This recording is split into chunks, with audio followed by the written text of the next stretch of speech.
So this will be a video aimed at detailing how to get faster at the 5x5 cube. It'll go over the possible progression from a beginner approach to a more advanced approach. It's not so much a tutorial, but more so a resource to let you know of the options available, regardless of whether you've never solved one before, have just learned how to solve one, or are already pretty decent at solving it.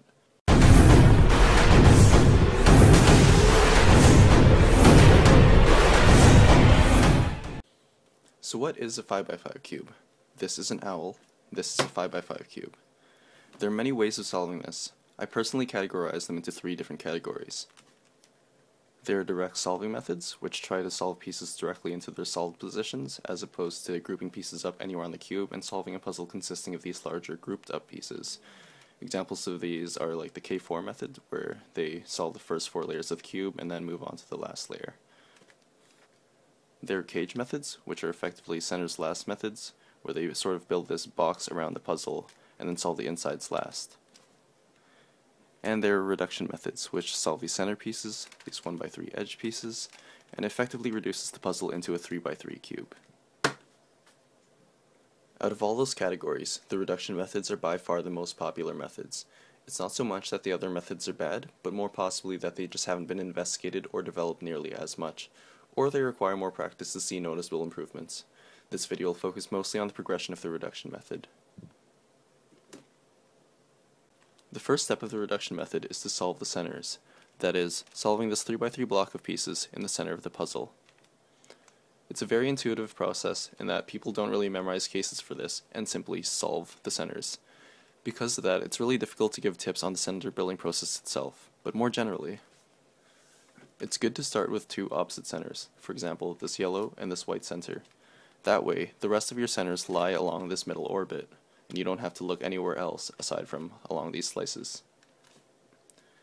Next, you're going to want to solve 2 adjacent centers that were along that middle orbit. In this case, the red and the blue. That way, your last 2 centers will be adjacent to each other. If your last 2 centers were opposite to each other, it would be really awkward to constantly rotate up and down just to see where the pieces were. Now with the last 2 centers, people typically build a 2x3 block on one of the faces.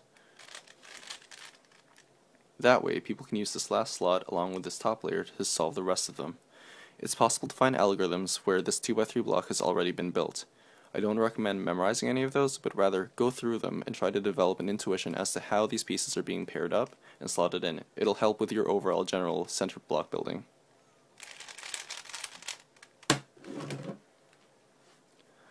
The next step of the reduction method is to solve the edge pieces. That is, to group up these 1x3 blocks of pieces. This is fairly intuitive. In my opinion, the easiest way to do this is to find any 2 pieces that need to be paired up. For example, this red-white piece and this other red-white piece. They can be paired up simply by slicing like that. See, they're paired up now. And then replacing it with any garbage edge. And by garbage edge, I mean something that you're not currently trying to pair up and something that hasn't already been paired up. For example, this edge would be replaced like that, and you would slice back. And as you can see, those edges are now paired up without destroying the centers. And then you would just repeat that. You'd have this block of red and white, the last red and white piece is here.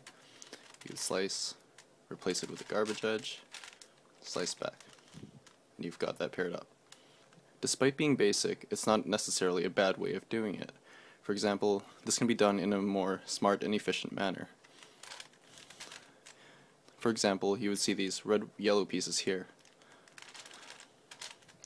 After slicing, you would choose your garbage piece in such a way that when slicing back, you would pair something else up. For example, these 2 green-yellow pieces.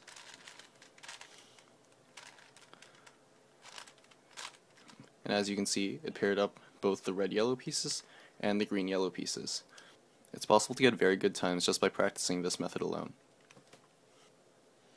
Another method of solving the edges that's widely used among advanced solvers is a method called Freeslice. There are many resources available online as to how to do this, but to summarize, it basically uses an orbit of the cube, such as these slices, to build your edges, and then it stores 8 edges on 2 faces of the cube. For example, I can build this orange-white pair like this, and then instead of replacing it with a garbage edge and fixing the centers, I would replace it with this blue-white piece, and I'd see the next blue-white piece, pair that up, find the last blue-white piece, pair that up, and just keep going. Like I'd see this orange-yellow piece and pair it up with that orange-yellow piece there. Once you're done storing 8 edges on 2 sides of the cube, you can solve the last 4 edges any way you want.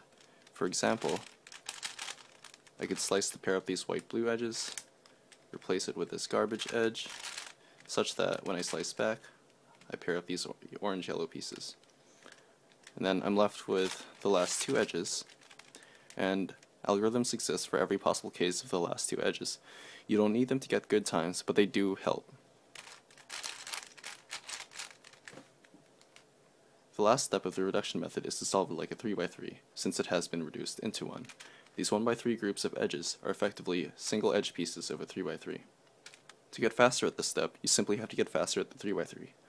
One thing you can do, though, is if you find a case that's extra difficult to execute on a bigger cube than it is to execute on a regular 3x3, it might be worthwhile to learn a big cube specific algorithm for that case. For example, I would use this algorithm on a 3x3. As you can see, algorithms that use the left, up, and right faces tend to make these inner layers go out of alignment if you're not careful. I personally prefer algorithms that use the up, front, and the right faces.